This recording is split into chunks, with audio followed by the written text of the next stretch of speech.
What's good, YouTube? Cardfight King here, Aqua Life baby. You already know. Now, some of y'all thought you didn't get through Sneak Peek Weekend without a video from me. From me, Mr. Aqua Life himself. Nah, bro, you already know I'm at them sneaks. But yeah, guys, I'm so excited about this set. This is our set, guys. This is Aqua Life in its truest form. This is Aqua Force 24/7 right here. Commander of the Incessant Waves.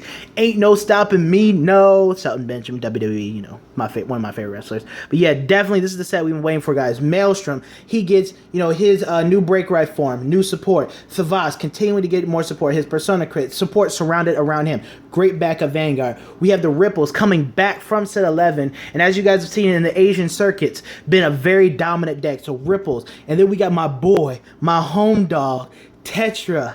The Tetra, the Blue Waves, they're coming back. Tetra Drive and his whole family, they're coming back into being a very highly competitive deck. I'm just really excited right now, guys. I can't tell you. This is our set, and yes, I'm building everything out of this set.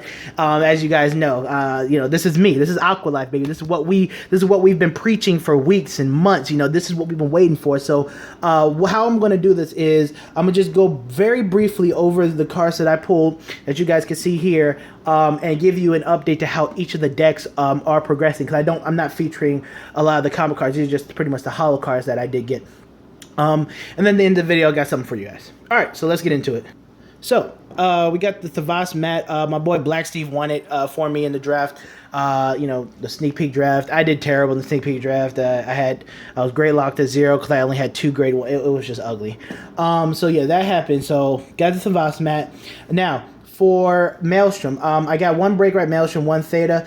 This is going to be the second cheapest triple rare. The cheapest one should be Skiros, but definitely got the break right Maelstrom. Really happy about that.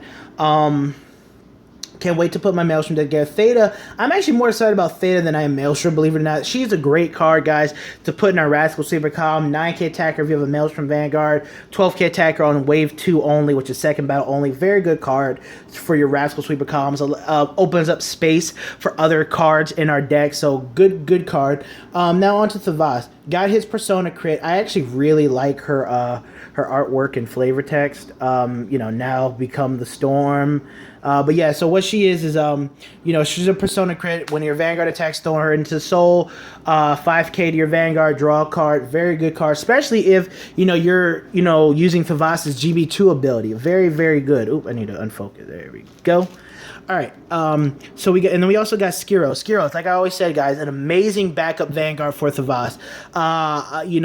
He's our out to Link Joker, Mega Colony, Gear Chronicle, Kagero, G Narukami, Eradicators, not Brawlers, except for Skyhowl. But he's our out to it because he gives our front row resist, and he gives your rear guard the ability when you ride him to give them the ability that they, on the third battle, they attack an opponent's Vanguard or more, third battle or more, you get to search the top 5 for a grade 3 card in that area. So he searches for it, so he helps you get to your Thavas a bit faster too. So definitely a great backup Vanguard, something that you guys in those type of matchups, Mega Connie, Link Joker, Kagero, whatever it is, you want to definitely consider riding him over Thavas because of his GB1 continuous ability of giving our rear guards in the front row resist, forcing our opponents to use actual attacks and giving us the chance to defend them rather than them just picking them off with like Burnout and Voltage Horn and things like that. And then we have Mitros. Now with Maelstrom, I still need to get my Thetas and Maelstroms and stuff, but that deck is pretty much okay. With Thavas, the Thavas deck is still pretty much done. I don't have Commander Thavas yet.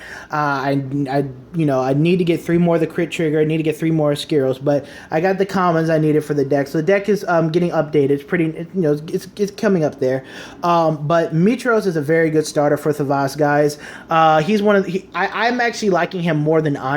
Andre is still a fine starter, and if you like him more than this guy, definitely play him. But so what he does is if you have a Thavas grade 3, when your Vanguard attacks, a Thavas grade 3 or greater Vanguard, when your Vanguard attacks and it's the third battle of the turn or more, throw him into the Soul, Superior Call Thavas grade 3 from your deck, and then at the end of the turn, bounce it to your hand. So he helps you create 4 battles. He helps you create 4 battles, get your short field combos going, which are, you know, small fields but effective, but which you get good value out of your turn, getting all of your skills to go off, and then he bounces the Savas back to your hand to give you some guaranteed stride fodder for next turn, or rear guard, or whatever you use that grade, or whatever the situation calls for you to use that grade 3 for. So he's a very, very good starter and has a lot of different combos in the deck. So definitely look for more videos involving him. Then we have Ripples. My Ripple deck is actually complete, guys. I just need to grab the last few cards from my boy, from my homeboy at my main locals. But the Ripple deck is definitely complete, guys. This deck, guys, I would recommend building. This deck is very fun. It's very dominant. Like I said, in the Asian circuit, this deck has been dominating the meta over there, even though they just got set 5 and they got Chaos Breaker. You know, it's my boy and everything. But Ripples are a very good deck, guys, now. So, like Miliades, he legions with Genovius, and this deck is extremely consistent. Like, what I was missing from set 11 was consistency with this deck. The deck from set 11 wasn't really that consistent, but this deck now, with cards like Odysseus, the new Ripple 12k attacker, their crit trigger, you know, you get to you're searching out things from your deck consistently, adding cards to your hand. You know, you're hitting the ride chain. You know, missing the ride chain is almost a thing of the past. I mean, this deck is just really, really good. So what happens is, like with him, when he attacks, and if you have 3 or more units rested in your front row, and remember, when you're attacking, you're in Legion, it counts as 2. You get to unflip a damage, stand one of your rear guards, and if you have 3 or more units rested in your back row, you get to draw a card. So he's very, very good. And we also have Padromos, who is the, and when you ride him, you get to counterblast 1, look at the top 3, add a Ripple to your hand, send the rest of the drops, and so he sets himself up for Legion. But then you have Padromos, who is like, okay, if he hits, G-flip, Persona G-flip, look at the top 5, superior call 2 Ripples to 2 separate rearguard circles, and then shuffle your deck. Very good card. Very good card for it. A lot. You don't really stride too much in this deck unless a situation calls for it. But this deck works very well in Legion. Again, getting that extra draw card is kind of like triple driving, so, you know, in some regards. But this deck is very, very good. As you guys know, the grade 2 game is fantastic with this deck, but also the grade 3 game is also very fantastic. Padromos is good working with it. Now, since we're on Legion, I'm not going to be playing the Blue Storm Legion deck competitively for the fact that it doesn't really offer a lot of the other things that these decks offer in terms of, you know, and just in terms of, you know, attacking and whatnot. I mean, that deck is okay, but you know, you can't stride with the deck, so Lambros really cancels out. But you know, if you do want to stride with the deck, that means you're gonna have to run units like Stacia and Tidal Assault and kind of crunch your numbers, because Milos and Starless, you know, units like that need your Vanguard to be in Legion, and you know, for that to happen, you can't really stride. Whereas Ripples are a different version because they have a different play style than the Blue Storm Legion altogether. I'll build the Blue Storm Legion and I will deck profile it for you guys, but I'm not going to be playing that in a tournament because that deck is just, a lot of things about the deck is just lackluster. Tetraburst's skill is, you know, not really that good nowadays. That deck works a lot better with stand triggers. I do know that for a fact. It does work really well with stand triggers, but there's just a lot of things conflicting within the deck that I don't really like, and I really think that, like I said, we got shafted in the Legion, you know, in the Legion format. You know, I think Michael and Milos should have came out in set 16 rather than just us getting Zaharis, but you know, that's neither here nor there. So that's how I feel about the Blue Storm Legion deck, but the Ripple Legion is really, really good. And like I said, I am building everything out of this set. I will update the Blue Storm Legion with its new support. I will have Ripples for you guys, so look forward to stuff like that. And then we have Tetra Drive, my home dog, my right hand man, even though Thavas is like one of the right hand man, but I'm so happy about the new Blue Wave support, guys. As you guys see, I have Tetra Boil. I only pull one. We only got one Tetra Boil there, but we got the new Blue Wave grade 1. Very excited about that card.